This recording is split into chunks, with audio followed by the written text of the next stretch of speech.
25 metres back. Bernard Foley. It's got the legs. It's got the legs. The distance. Over! Hi there, and welcome to Pick and Drive Rugby. We are the People's Podcast, providing a platform for rugby lovers to come together and support the game that's played in heaven. I'm your host, Mitch. With me is Lockie. No Ando this week. This is our Western Force preview episode, and Ando still is on the fence of whether the Western Force are a Super Rugby team or not, so he didn't show up tonight. But Lockie, you are here. You're keen to chat all things Western Force, aren't you?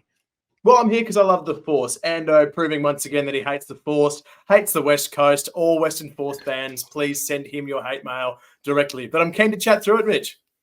Yeah, so we are doing things a little bit different this week. Normally, in the past few weeks, we have done our interview with a coach or a player in our preview episode first, and then our second episode of the week on Wednesday was our own previews of the season. We're doing things a little bit different this week. We are only interviewing Simon Cron on Tuesday or Wednesday this week, so we've swapped it around.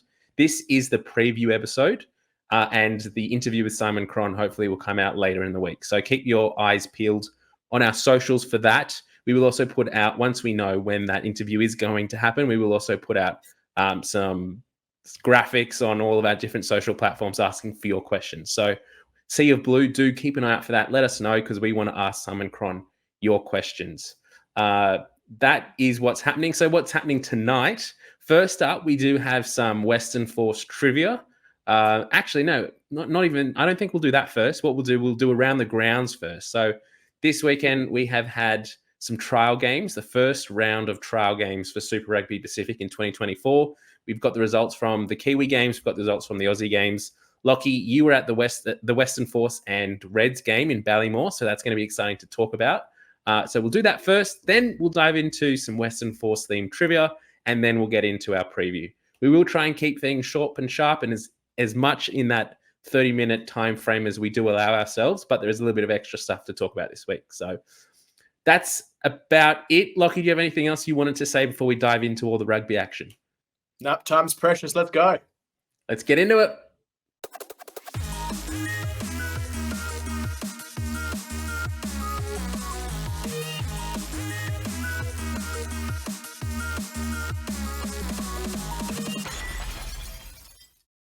This is our Around the Ground segment where we will talk through the results from the trial games for Super Rugby Pacific in 2024. Now, we'll start with the Kiwis first, and this is a little bit different. This is not something we have seen in Super Rugby Pacific for a number of years, where we have three teams from New Zealand who are overseas playing international opposition. So we have the Crusaders are over in Europe. This week they played Munster.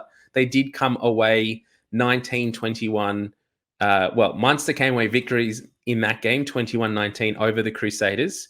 We then had the Blues over in Japan playing Sungoliath. They racked up nearly a cricket score in that game, really. 43-7 was the final score there.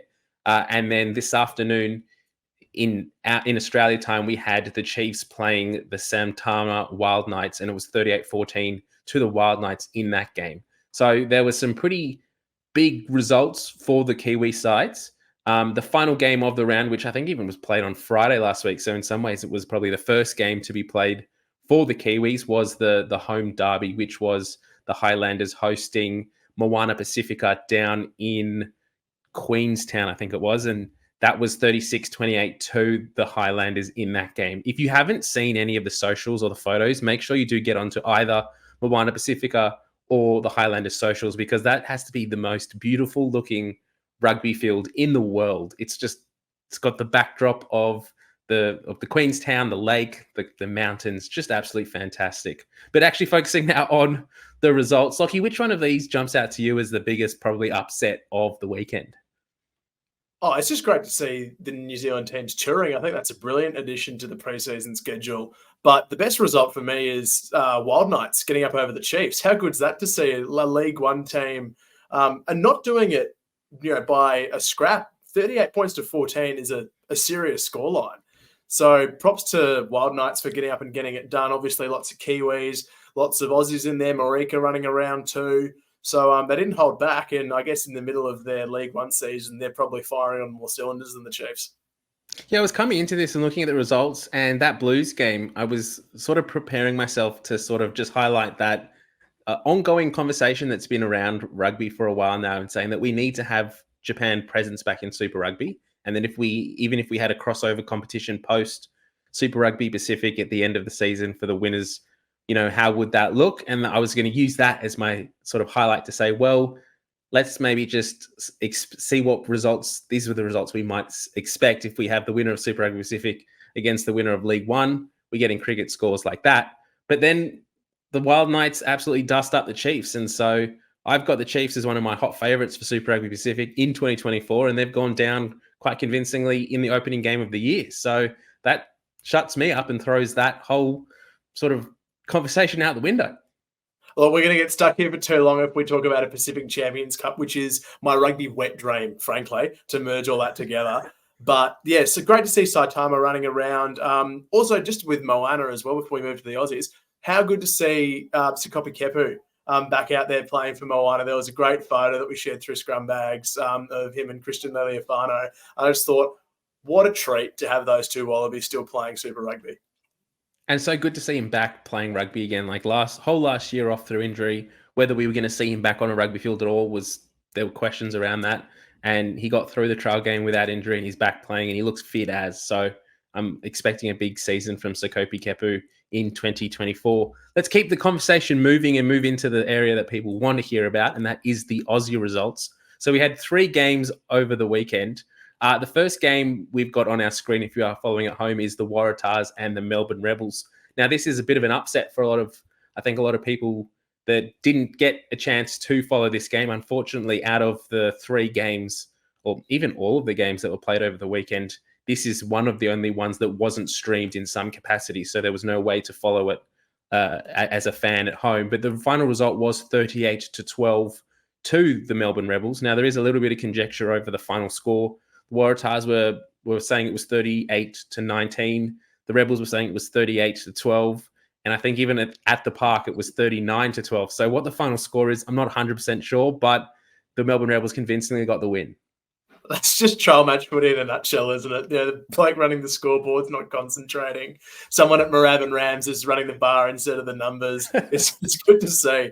But there was an interesting report that came out about this one out of the AAP, really talking up Lukhan Salakaia-Loto from this game and Josh Canham in the second row. So a lot of emphasis on that tall timber there for the Rebels moving forward. Daniel Mayava also gets a shout out, a young fella who coincidentally another second row. So maybe all that chat about the Rebels' big engine room might be starting to pay off. Yeah, and from what was reported after the game, this is the Rebels' first preseason win in 3 seasons, as Nick Stiles was quoted as saying. So that's massive for the club, massive for this playing group, just for them to come away with a victory. And what he said this means to the wider playing group as well, is that they're putting in so much effort into this preseason. And if you haven't listened to our interview, that's a great segue. Do go back and listen to that last week with Nick Stiles. He did mention that specifically in that interview that they've changed the way they're training in 2024. They've got a whole new system. They're really focusing on getting the players fit and ready to play high octane.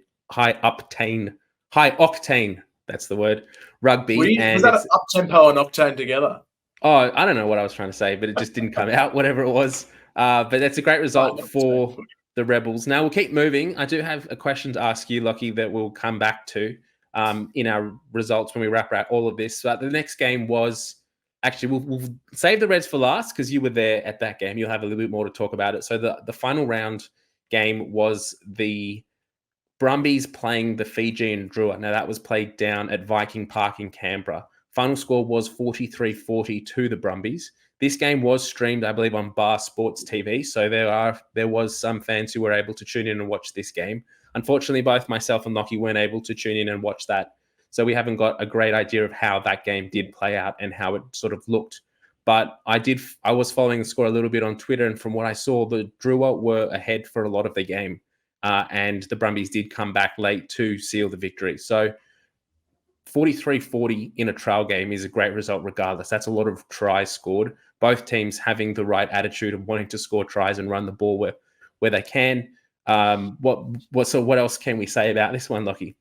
Oh, it's a good one. I've pulled up a report from Canberra Times, and they've said about 2,500 fans came down to one of the community fields, Viking Park, to watch this one, and overall 13 tries. It's a pretty good sign of a good game. So 7 tries to the Brums, 6 to the Drua, and the Drua, you're right, got out to a 28-7 lead before the Brumbies slowly reeled them in.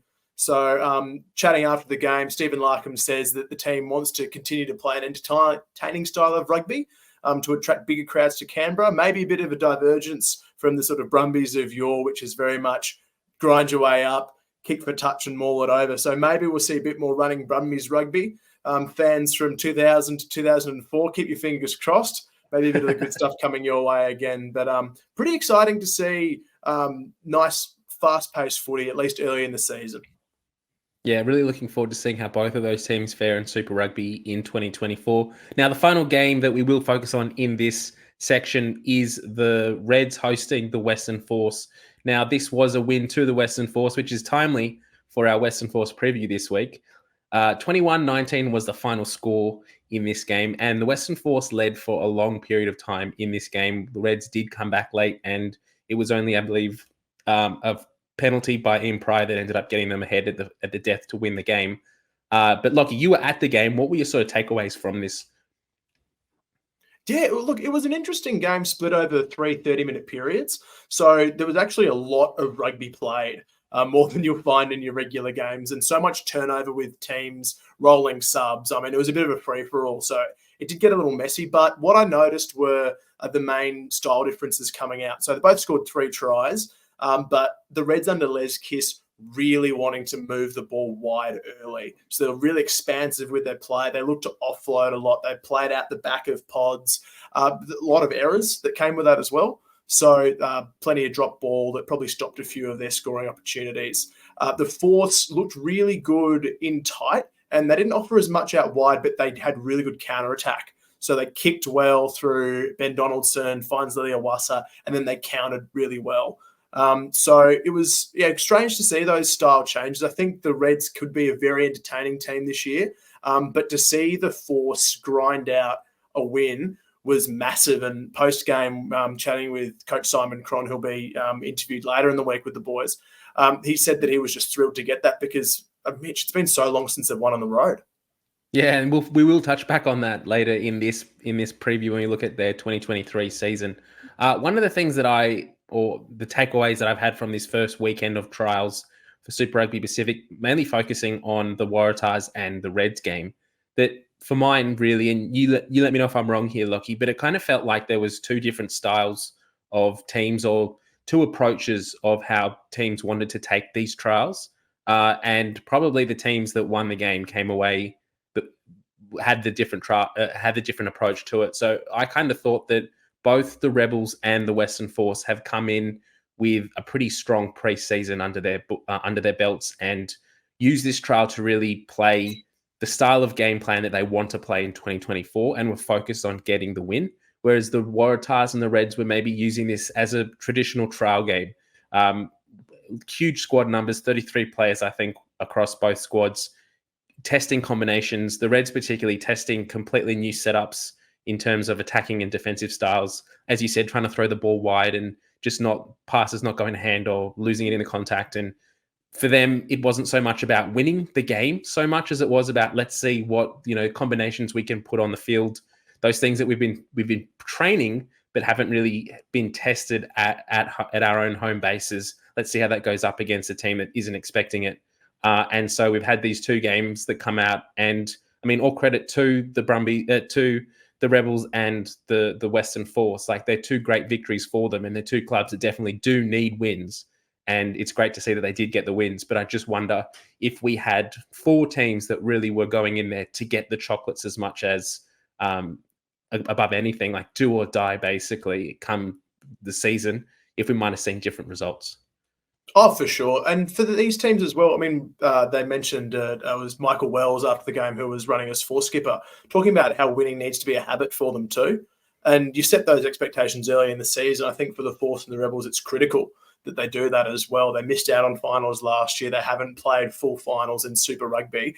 They need to bank this habit now and early and start cashing in heading into the season, particularly heading into Super Round with, I think, both teams having home games within those first 2 rounds, Melbourne needing to draw a big crowd to Super, they need to start banking some hype early. So I'm pleased for them. Also, just quickly, we had the ACT Brumbies women. They also had a trial game, Mitch. They took on Hong Kong China, got up 33 points to 19, and really interesting to see Wallaroos breakout star from last year, Faitala Maleka, who usually plays at fullback. She was jumping in at fly half. So maybe a bit of development there on the road to Wallaroos heading into this season and maybe into the World Cup next year. Yeah, fantastic. So let's I am conscious of the time and how long we do have for these podcasts. So let's keep moving on and get into our Western Force preview.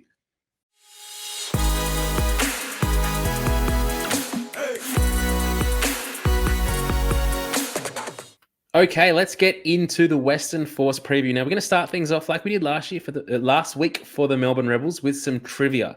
Now Ando's not here this week, so he's going to be 0 from 2 weeks with no points. Lockie, this is your opportunity to really get ahead on the charts and stream ahead. So let's get into it. So the Western Force trivia, our first question: in what year did the Western Force first play Super Rugby? Is it A, 2004, B, 2005, or C, 2006?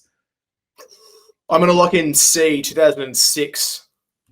Correct. So first one correct. Question 2. Who was the Western Force's maiden captain? We've got A, Matt Hodgson, B, Nathan Sharp, or C, Matt Giteau. Well, that's a trick question because Hodjo's been there forever, but I think it's B, Nathan Sharp, because they pinched him from the Reds. It is. Well done. Looks like you're going, your Western Force. That's great. You're already further ahead than Simo was last year. So well done. And for those playing along on YouTube, there is a fantastic photo of Nathan Sharp in his Western Force outfit. Good-looking rooster. What a kit. Yep. What a kit. Question 3. The Western Force were reintroduced into Super Rugby in 2020. Who did they claim their first victory over? Was it A, New South Wales Waratahs, B, Queensland Reds, or C, Melbourne Rebels? That's interesting. I want to say C, Melbourne Rebels, because I think that was that grudge match, but I'm not sure. Let's go C. Now, this is a bit of a trick question.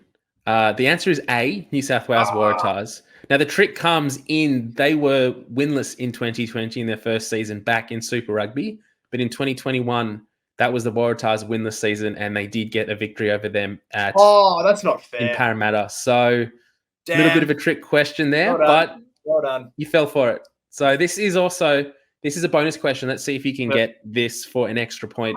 So how many days had it been since their last victory in Super Rugby when they did get that victory over the Waratahs? Was it A, 995 days, B, 1,210 days, or C, 1,329 days?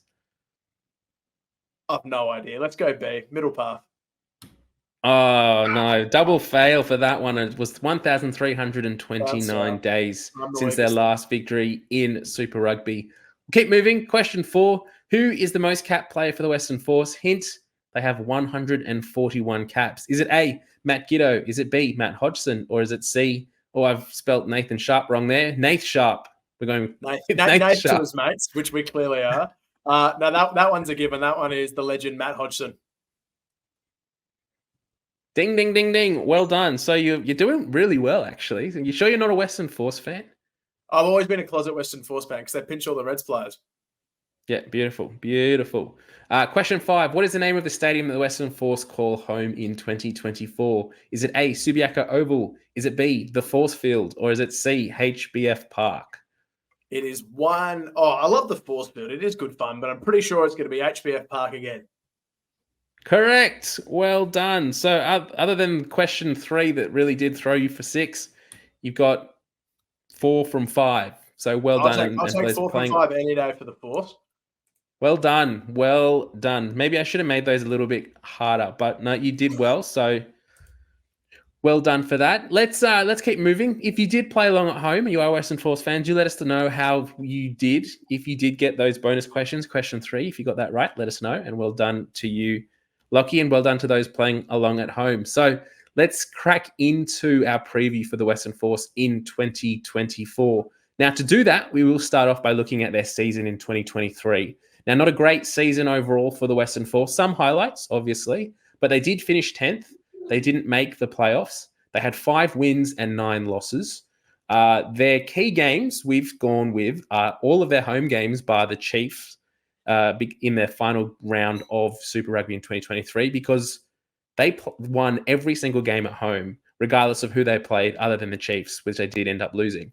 For their best performance, we had 45-42 loss to the Hurricanes in New Zealand. Now, that one was a pretty unusual game by a lot of standards. Lockie, do you remember we were talking about just before we hit record for the pod, like 6 minutes from full time, the Western Force were down how many points? Oh, it was ridiculous. So they was down by, oh goodness. It was like sure 28 to 45 or something. They were streets ahead. So the Hurricanes were out at 45, and I think the Waratahs, the Western Force had only scored 2 tries. So it would have been 45 to 14 just about. And then there was this outrageous sort of run from the 65th maybe to the end where they scored 4 tries, including one in the 85th minute to get another losing bonus point. And we're going to remember this came off the back of a 3-game tour to New Zealand as well. So this was the third after going to Invercargill to play the Highlanders, then going to Auckland to play the Blues, I'm pretty sure. And then they went back down to Palmerston and managed to pull that out in the last 15 minutes of the game. So to me, it showed serious grit. And against, maybe a Hurricanes team that had switched off, but that's a stack of points to put on at the end of a long tour like that. And the effects that had on the Hurricanes overall season as well, like they were winning with a bonus point and then they ended up losing the winning bonus point, and the Force were able to take a losing bonus point by coming so close at the end. There was a massive performance by the Force. The other game that we've highlighted as their best performance was their 34-19 win over the Brumbies. That one was also at home. There was a lot of talk in the week leading up to that the Brumbies had pretty much secured themselves a home quarterfinal in Canberra, that they couldn't do much to lose that. And then they sent, in some ways, a pretty weakened side over to Perth, and the young Force pups absolutely punished them for it. Young pup's going to eat him up. That was Falafanga going into that one against his old teammates. And they did. They smashed him. 3 tries in the first 20 minutes, I reckon.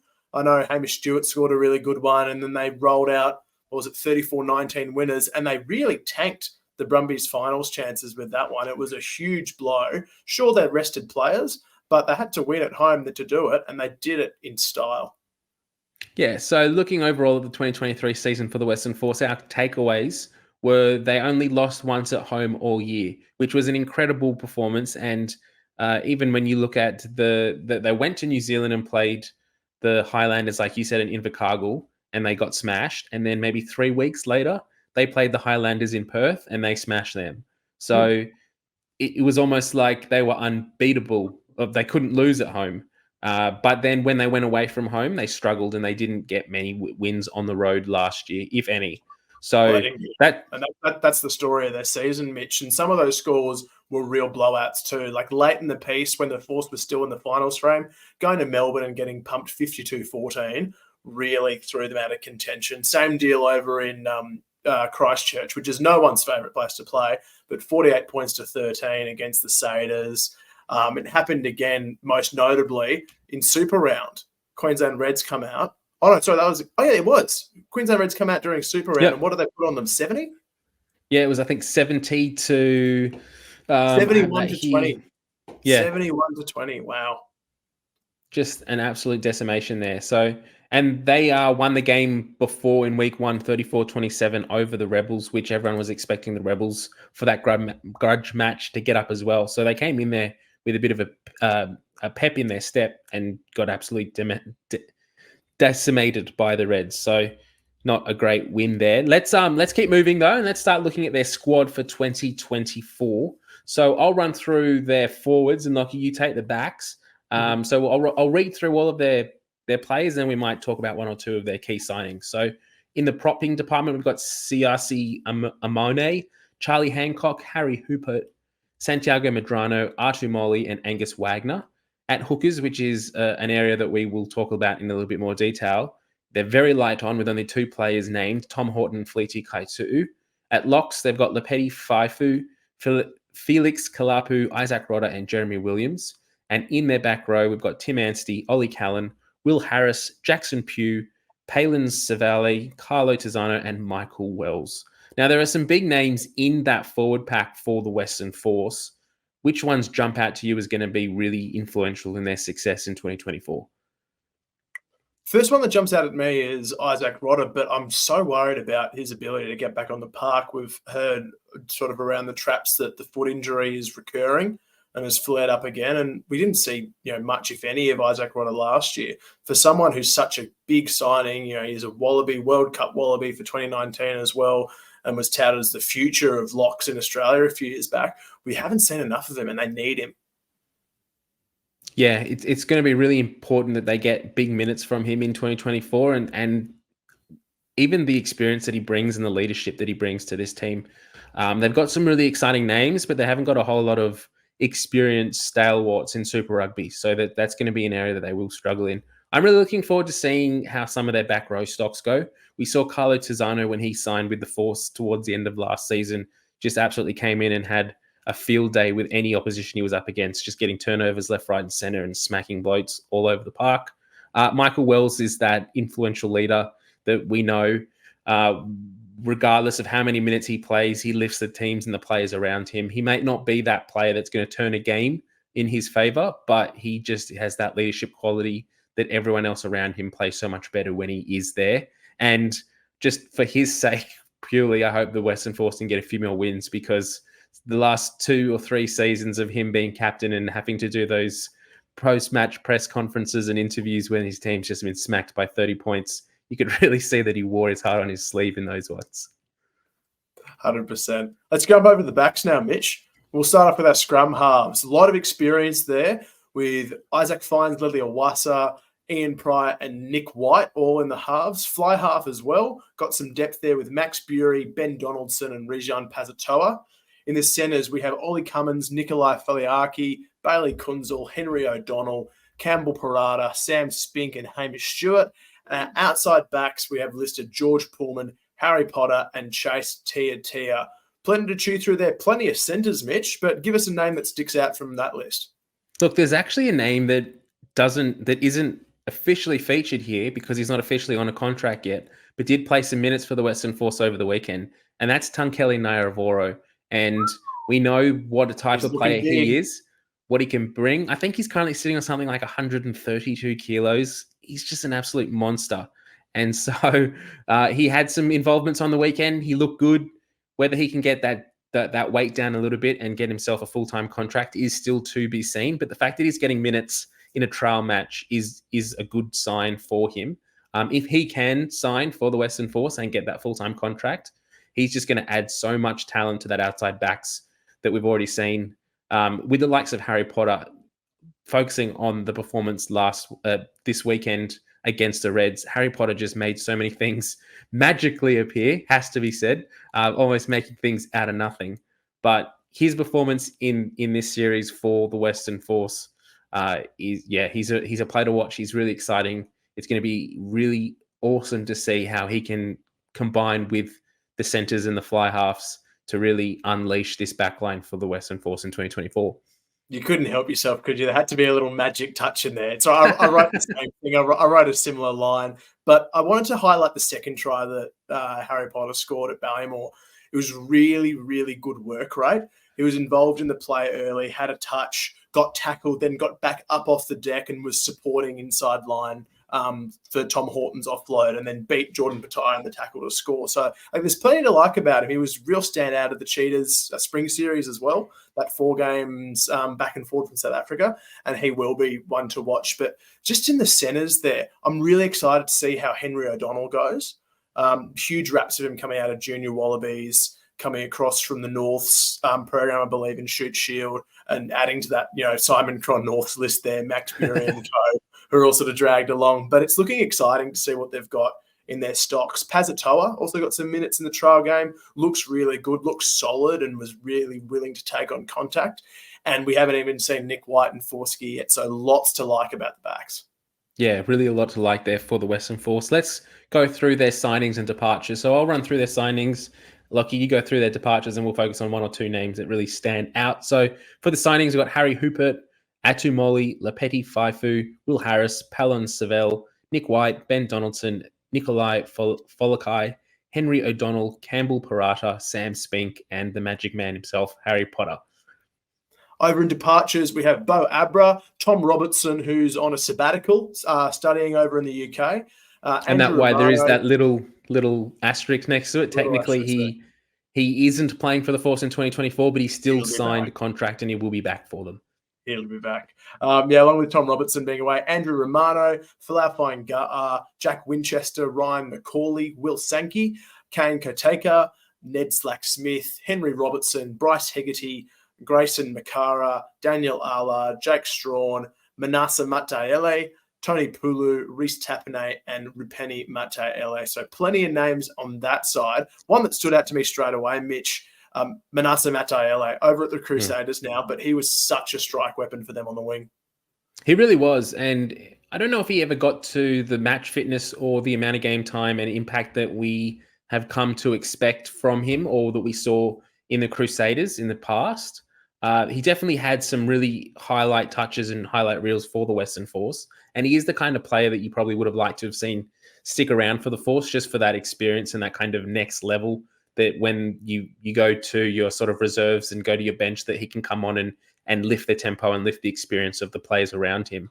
But it is what it is. He did do his juniors in Christchurch and he's gone home for that. So that's unfortunate for the Force. I mean, another player that jumps out to me in their departures list is Bryce Hegarty. Now, he's a player that has been not so much like always talked about as a general of Australian rugby, but he's just been that sort of stalwart that he can be relied upon when you need it. That if you need something at a pinch, he'll come up. And he might not do amazing things and make the highlight reel every single week, but he'll just be consistently good and get the basics done right across the 80 minutes for the team. So there are some great signings. Ben Donaldson coming in to take that spot from him as a utility player that could play, fullback or number 10. But yeah, it'd be interesting to see. It will be exciting to see how Ben Donaldson does fare in this season. Oh, he's a huge inclusion. And just on Hegarty, I mean, proper journeyman covering 10-15, racked up, I think, 30 caps across the Tars, 30 caps at the Rebels, 40-odd at the Reds, and he was at the Force too, so heaps of experience out the window.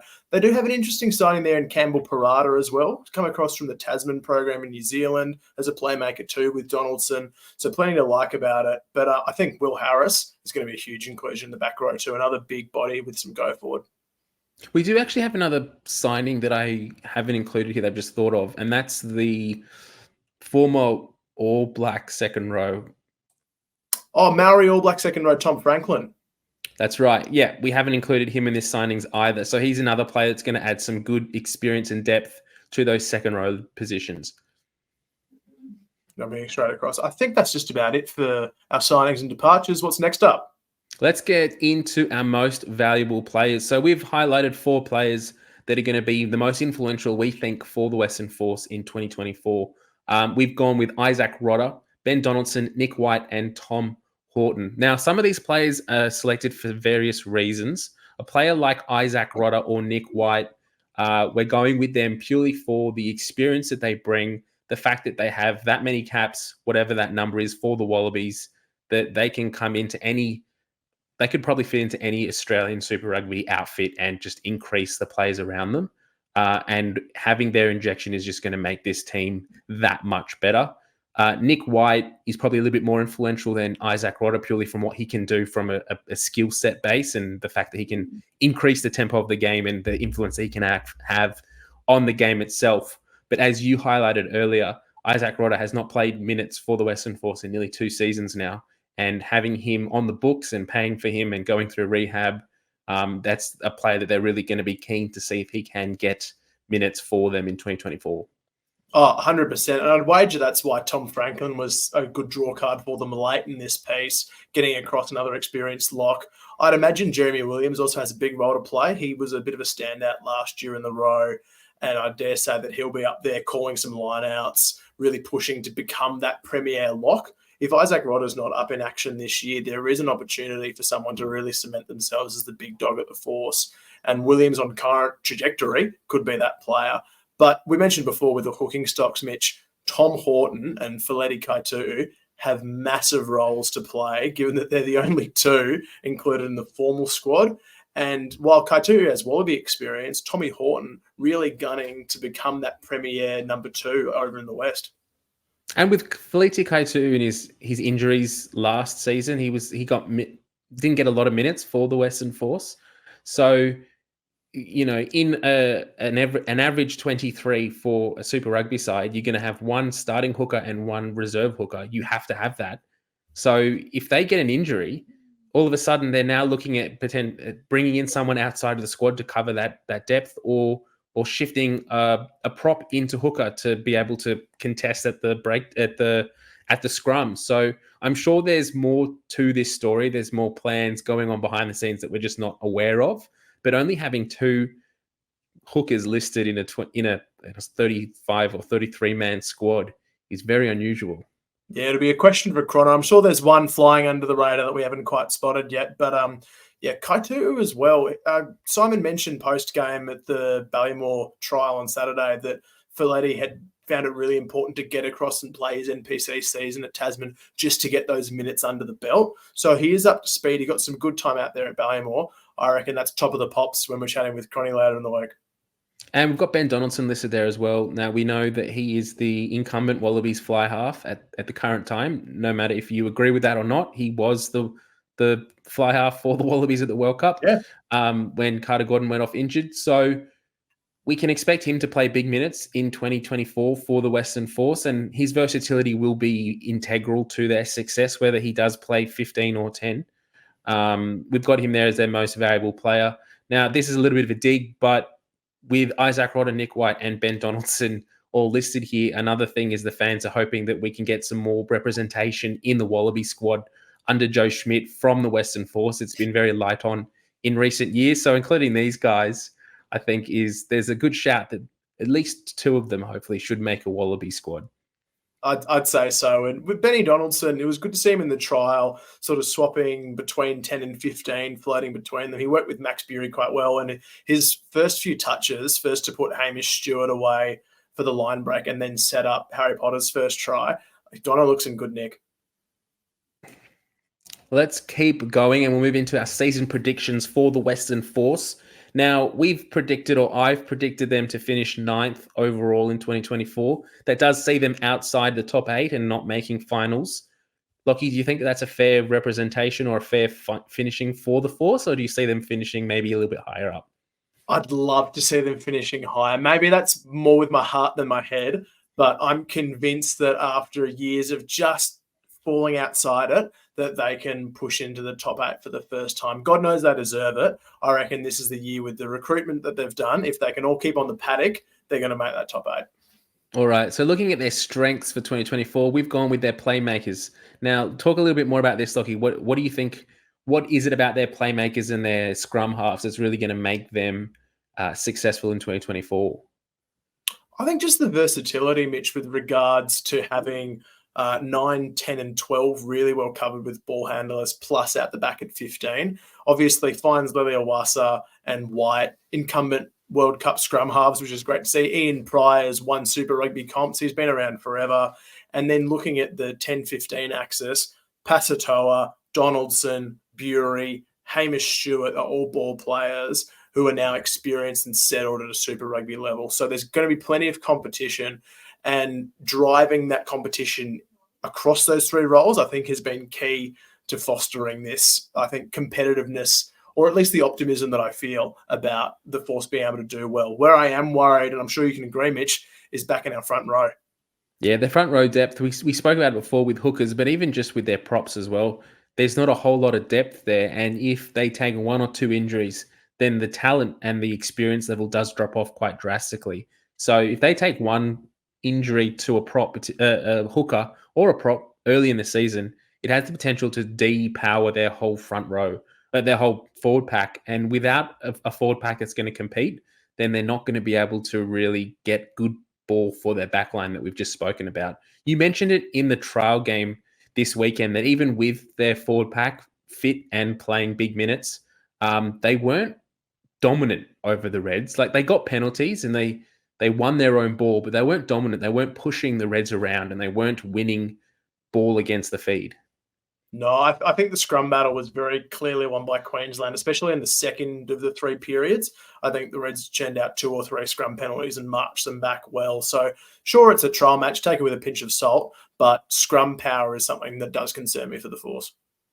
Now, back on the strengths, we have also highlighted their second and back row. So we think that the depth they've got there, and with Tom Franklin also that we didn't even include earlier in the slides, they do have some really good talent there and have the ability to cover that 23 quite successfully. And even with squad rotation, I think they've got the players there that can come in and do a job for them and play really well at this level. Will Harris is another player that's come across from New South Wales we haven't mentioned yet that played really well for them in the trial. He was everywhere. He was putting in big hits, wasn't afraid of getting his hands on the ball. We've seen what he can do in a sky blue jersey. Now we can see what he can do in a different shade of blue jersey for the Western Force. I was waiting to see how long it'd be to turn it into a TARS preview. Is there anything else you wanted to say about their season predictions for the Western Force, or shall we move into the jerseys? Let's rip across to the jerseys because I'm really keen for this one. I thought that they have done a really good style change with the jerseys. People have commented on across both accounts, I think, that we run, talking about, they're a little bit leggy, but I love it. I love what they've done with the sort of geometric crossings. The black and yellow away jersey is really striking, and it comes off the back of that nice sort of gold and black hoops from last year. I think they've nailed the brief, Mitch. I really liked their away jersey last year, and when I was doing the preview for this and getting the slides all together, I did see that on the Dynasty store they had a sale on the 2023 away jersey, and I was very nearly keen to get my hands on that, but it was unfortunately sold out, which goes to show that there is support for the Western Force, and they are willing to put their money where their mouth is and pay good money for good jerseys. One thing, looking at both of these strips, so we've got the home strip and the away strip on screen if you're listening on the podcast. One thing that is a little bit more evident on the away strip, purely because it is a graphic as opposed to an actual photo of the jersey like the home one. On the away strip, you can really see the Indigenous design that's coming through at the base of the jersey. Now, that element is also there on the home jersey as well. So there is that Indigenous element that's incorporated into both the home and the away. I think I said a few weeks ago on the Waratahs, our Waratahs preview, that the Waratahs were the first team in Super Rugby to have a dedicated away Indigenous strip. Now, I have been corrected on Twitter. The Brumbies did in 2023 or 2022 did have an away strip as their full season away strip, an Indigenous design incorporated into that. So I do apologize for that. I was probably getting a little bit excited at how good that strip did look. But the fact that they have incorporated in a really nice, elegant way that doesn't take away from the rest of the jersey backward to the Western Force, that Indigenous design, I think is a real winner. Huge win. Connect to your land, connect to your club. It's just a great thing to see these teams doing.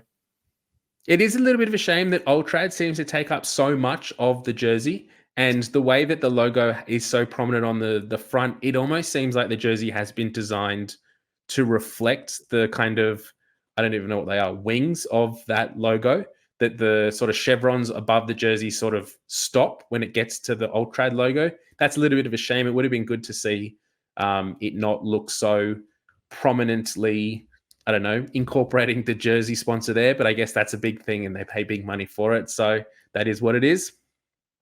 It's what it is. All right. Well, that's it then for the jerseys. These look great. Look, if you had to put your money and buy one of these, which would you be going for, the home or the away? I'd pick up the away jersey. That looks clean. That's just a nice design. It is, and black and gold always goes together really well. I wonder if we can see something similar for that in 2025 when we get that Kiwi, that Aussie Anzac sort of jersey that's coming up for the Lions series.